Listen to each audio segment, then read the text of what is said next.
Magandang araw mga ka-abi. So for today's video, mag-update lang tayo sa mga kalapate natin. Dahil abangan na naman niya. So nakauwi na isa natin na kalapate. Tapos sinubuan natin ng pampurga. Ayan o. So bali diretso ano na to, conditioning na to. 1 week conditioning kasi derby na sa Biyernes. Biyernes at Sabado ang release. So Biyernes ang loading ng kalapates para sa first lap summer race o derby.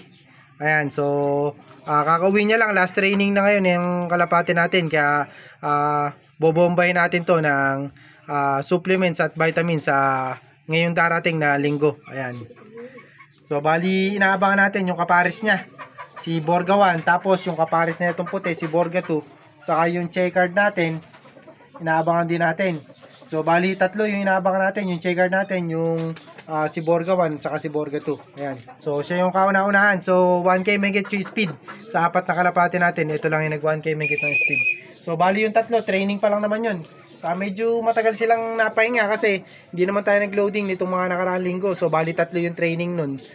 Isa lang yung training na niloadan natin. So napakainit na ngayon mga kabi. At nag-uulan pa nitong mga nakaraang training. Ayan o. So napakainit ngayon mga kabits. Summer na. So sana makayanan ng ibon natin. Ayan. So medyo namayat kasi kaya nagpurga tayo. Pero kadalasan mga kabi, hindi na ako nagpupurga kapag ganito. Pero ngayon napagpurga nga tayo. At hindi ko rin napansin mga kabi, yung pugad pala na nakalagay dito, puro buhangin at bato. So ako kasi mga kabi, madalang o malimit ako na maglagay ng pugad na bato at buhangin sa mga panglaban kasi alam niyo naman nagkukos ng sakit yan kasi sa mga ano tawag dito, yung mga bulate sa katawan nila. So diyan ang gagaling at naiimbak din diyan yung mga sakit na pwedeng makuha nga sa truck. At pag umipot sila, napupunta nga ron sa pugad nila na puro buhangin. So pwede tayo maglagay niya kapag katutok tayo sa kalapate. So marami ko nakikita na naglalagay ng buhangin na pugaran at nagcha-champion dito sa amin Pero ako hindi ko ina-advise yan kasi hindi naman tayo tutok sa pag-aalaga ng kalapate. Ayan.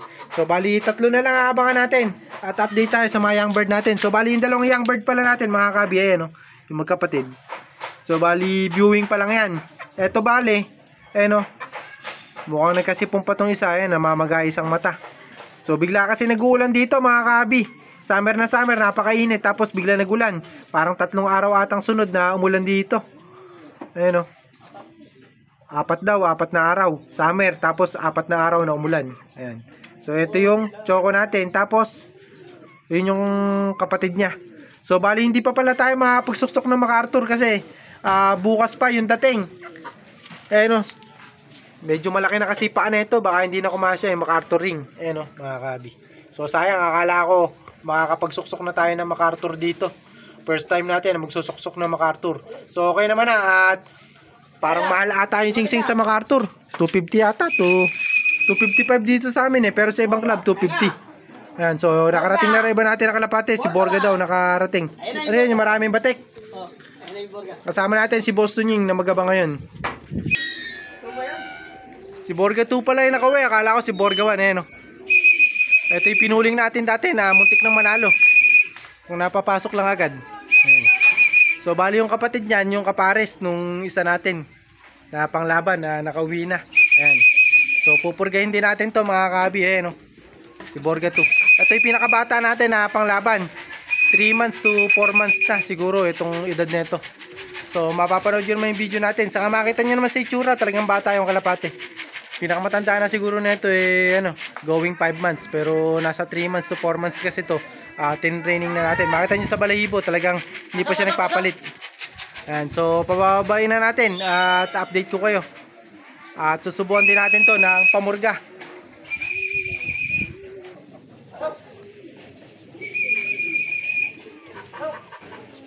Okay, stickin mo. Dali, sungkapan mo na yung stick para masanay sa stick.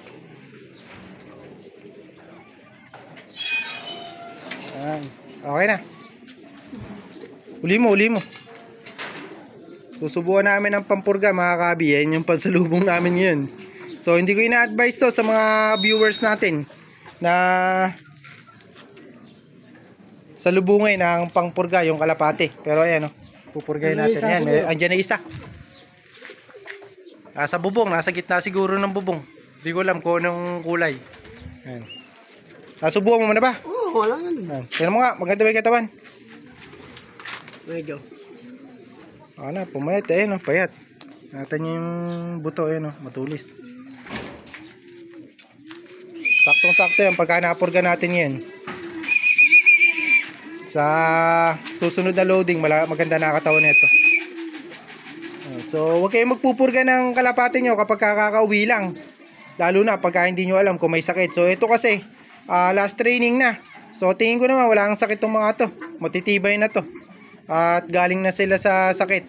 So, titingnan natin kung matibay talaga, kung abot sila ng last lap. Ano, so, derby na natin sa susunod na linggo. So, titingnan na natin kung ano yung pangatlong ibon natin. So, ito yung pangalawa. Matagal na tumambay. So, pangatlong ibon natin, checkered. Ito yung pinakamalakas sa atang ibon eh. Ano, tingnan nyo, hindi man lang inihingal tong isa na to. Matibay to, yung dalawang una natin na umuwi, hinihingal nga. Kaso isa, mabilis na may speed nun, 1K. Ito, 900 pa speed nito, yung dalawa nito na uli. Yan, so, si Borga 1 na lang, hinihintay natin. Kulay puti kasi yun. Kaya, ramdam na ramdam nun, yung init ng araw. Kasi kulay puti, yung si Borga 1 natin.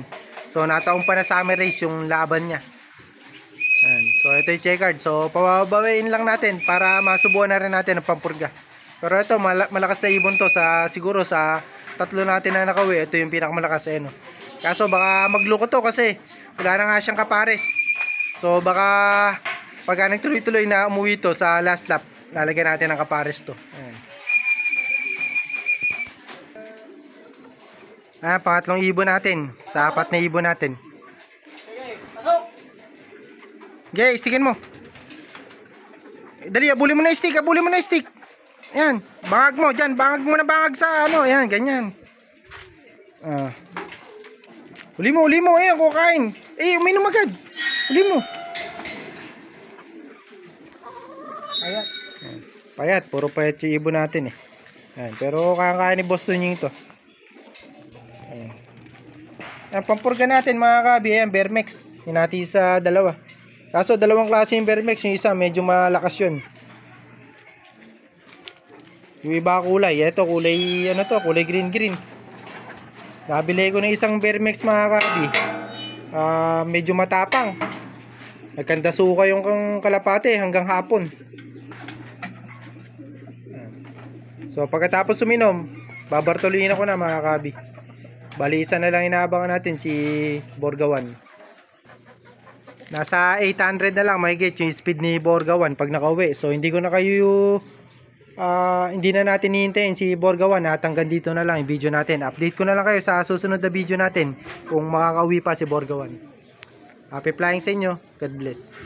Salamat sa lahat ng mga sumusuporta sa atin at patuloy na nagla-like at nagko-comment. So ingat kayo mga kabi.